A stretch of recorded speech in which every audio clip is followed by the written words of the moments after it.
ಆಶೀರ್ವಾದವನ್ನು ಪಡೆದು ಇವತ್ತು ನನಗೆ ಒಂದು ಖುಷಿಯಾದಂಥ ಒಂದು ಸಂಗತಿ. ಯಾಕಂದರೆ ನಾನು ಎಲ್ಲೇ ಆಗಲಿ ನಾನು ಈ ಥರ ಫಂಕ್ಷನ್ಸು ಅದಕ್ಕೆಲ್ಲ ನಾನು ಬರೋದಿಲ್ಲ, ತುಂಬ ದೂರ ಎಲ್ಲ ನಾನು ಬರೋದಿಲ್ಲ. ಯಾಕಂತ ಹೇಳಿದ್ರೆ ನಾವೂ ಎಲ್ಲ ರೀತಿಯಲ್ಲಿ ಕಷ್ಟಪಟ್ಟೆ ಮೇಲೆ ಬಂದಿರೋದು. ಆದರೆ ಒಂದು ಕಡೆ ಕಷ್ಟಪಟ್ಟು ಮೇಲೆ ಬಂದಿದ್ದಾರೆ ಅಂದರೆ ನಾನು ಮೇಲೆ ಬರಬೇಕು ಅನ್ನೋದಕ್ಕೆ ಇಷ್ಟಪಟ್ಟಿದ್ದೆ. ನಾನು ಅದರಿಂದ ಮೇಲೆ ಬಂದೆ. ಇವತ್ತು ಆ ತಾಯಿಯ ಆಶೀರ್ವಾದ ಎಲ್ಲರ ಮೇಲೆ ಇರಲಿ. ನಮ್ಮ ಅಲಮಾರಿ ಬುಡಕಟ್ಟು ಸಮಾಜಗಳೇನಿದೆ, ಬುಡುಗ ಜಂಗಮ ಅಲಮಾರಿ ಬುಡಕಟ್ಟು ಸಮಾಜದ ಎಲ್ಲ ಹಿರಿಯರ ಮೇಲೆಯೂ ಎಲ್ಲರ ಆಶೀರ್ವಾದದ ಮೇಲೆ ಇರಲಿ ಅಂತ ನಾನು ಆ ದೇವರಲ್ಲಿ ಪ್ರಾರ್ಥನೆ ಮಾಡ್ತಾ, ಅದೇ ರೀತಿ ಇವತ್ತು ನಮ್ಮ ಹಿರಿಯರು, ನಮ್ಮ ತುಂಬ ಆತ್ಮೀಯರು ಬೇಕಾಗಿರುವಂಥ ನಮ್ಮ ಸಣ್ಣಮಾರಪ್ಪನವರು ಇವತ್ತು ಈ ಕಾರ್ಯಕ್ರಮಕ್ಕೆ ಅವ್ರು ಎಲ್ಲೇ ಇದ್ರೂ ಇಲ್ಲಿಗೆ ಬಂದಿದ್ದಾರೆ. ನಾವು ಬರ್ತೀವಿ, ಅವರಿಗೆ ನಾನು ಧನ್ಯವಾದಗಳನ್ನು ತಿಳಿಸ್ತೀನಿ. ಅದೇ ರೀತಿ ನಮ್ಮ ಬಸನಗೌಡ ಅಣ್ಣವರಿದ್ದಾರೆ, ಅವ್ರಿಗೂ ನಾನು ತುಂಬ ಹೃದಯಪೂರ್ವಕ ಧನ್ಯವಾದಗಳು ತಿಳಿಸ್ತೀನಿ. ಅವರೇಗೌಡರವರು APMC ಅಧ್ಯಕ್ಷರು, ಜಮೀರಣ್ಣ ಅವರು, ಹಾಗೆ ಎಲ್ಲ ನಮ್ಮ ರುದ್ರಾಕ್ಷಿ ಕುಟುಂಬದವರು, ಹೀರಣ್ಣನವರು ಎಲ್ಲರೂ ಇದ್ದಾರೆ, ನಮ್ಮ ರಾಜಶೇಖರಣ್ಣವರು ಇದ್ದಾರೆ, ಆಮೇಲೆ VN ನಾಯ್ಕ ಅವರು ಇದ್ದಾರೆ, ನಮ್ಮ ಜಿಲ್ಲಾ ಕಾಂಗ್ರೆಸ್ ಅಧ್ಯಕ್ಷರು ಅವರೆಲ್ಲರೂ ಇದ್ದಾರೆ. ಎಲ್ಲರಿಗೂ ನಾನು ಧನ್ಯವಾದ ತಿಳಿಸಿ APMC KPCMC ಹಿರಿಯರು ಗುರುಗಳಿದ್ದಾರೆ, ಎಲ್ಲ ನಮ್ಮ ಬ್ಲಾಕ್ ಕಾಂಗ್ರೆಸ್ ಅಧ್ಯಕ್ಷರು, ನಮ್ಮ ಜಿಲ್ಲಾ ಕಾಂಗ್ರೆಸ್ ಅಧ್ಯಕ್ಷರು, ಎಲ್ಲ ನಮ್ಮ APMC ಅಧ್ಯಕ್ಷರು ಎಲ್ಲರೂ ಇದ್ದಾರೆ, PLD ಬ್ಯಾಂಕ್ ಎಲ್ಲರೂ ಇದ್ದಾರೆ. ನಿಜವಾಗಿ ಎಲ್ಲರೂ ಇದ್ದಾರೆ.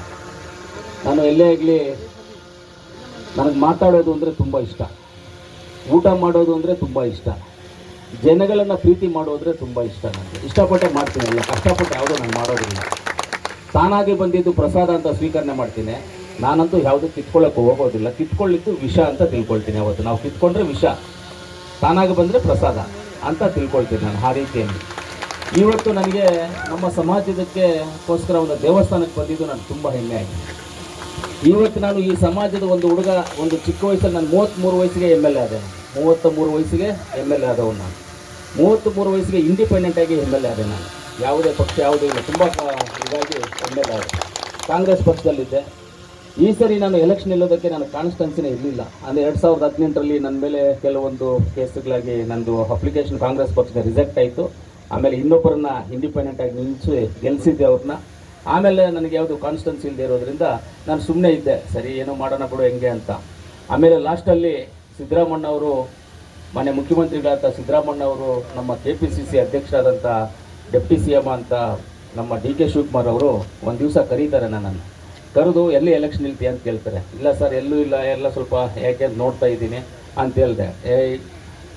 ಇಡೀ ಭಾರತ ದೇಶದಲ್ಲಿ ಅಲಮಾರಿ ಬುಡಕಟ್ಟು ಸಮಾಜದಲ್ಲಿ ನೀನು ಒಬ್ಬನೇ MLA ಆಗಿದ್ದೆ ಮೊದಲು.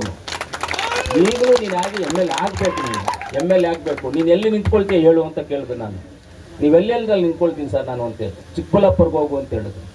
ಚಿಕ್ಕಬಳ್ಳಾಪುರ ಜಿಲ್ಲೆ ಸಪ್ರೇಟ್, ಬೇರೆ ಜಿಲ್ಲೆಗೆ ಅಂತ ಹೇಳಿದ್ರು. ಓಕೆ, ಫೈಟ್ ಮಾಡ್ತೀನಿ, ನನಗೆ ತೊಂದರೆ, ಹೋಗ್ತೀನಿ ಅಂತ ಹೇಳಿದೆ. ಅಲ್ಲಿ ಹೋಗಿ ಸ್ವಲ್ಪ ಕೆಲಸ ಮಾಡಿದ್ಮೇಲೆ ಆಮೇಲೆ ಹೇಳಿದ್ರು ಸಿದ್ದರಾಮಣ್ಣ ಅವರು ಕೋಲಾರಲ್ಲಿ ನಿಲ್ಲಬೇಕಾಗಿತ್ತು ಎಲೆಕ್ಷನ್ಗೆ, ಎಲ್ಲರಿಗೂ ಗೊತ್ತಿರುವಂಥ ವಿಷಯನೇ. ಆಮೇಲೆ ಇಬ್ಬರು ಕರೆದು ನನ್ನನ್ನು, ನಮ್ಮ ಡೆಪ್ಟಿ CM ಆ್ಯಂಡ್ CM ಇಬ್ಬರು ಕರೆದು, ಇಲ್ಲ ನೀನು ಕೋಲಾರಲ್ಲೇ ಕಂಟೆಸ್ಟ್ ಮಾಡು, ಇಂದು ಅದೇ ಜಿಲ್ಲೆ ಆಗಿರೋದ್ರಿಂದ ನೀನು ಅಲ್ಲೇ ಕಂಟೆಸ್ಟ್ ಮಾಡು.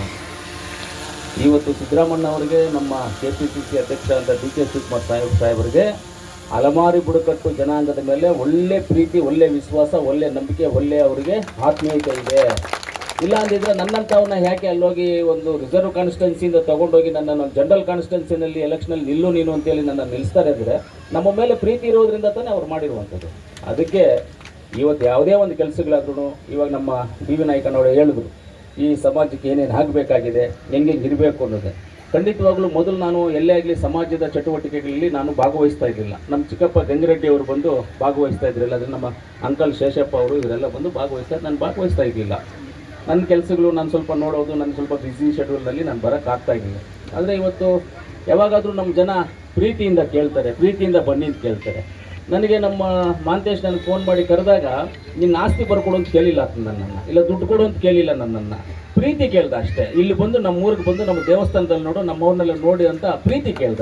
ಆ ಪ್ರೀತಿನೇ ಕೊಡದೇ ಇರೋನು ಮನುಷ್ಯನೇ ಅಲ್ಲ. ಅದಕ್ಕೋಸ್ಕರ ನಾನು ಬಂದೆ.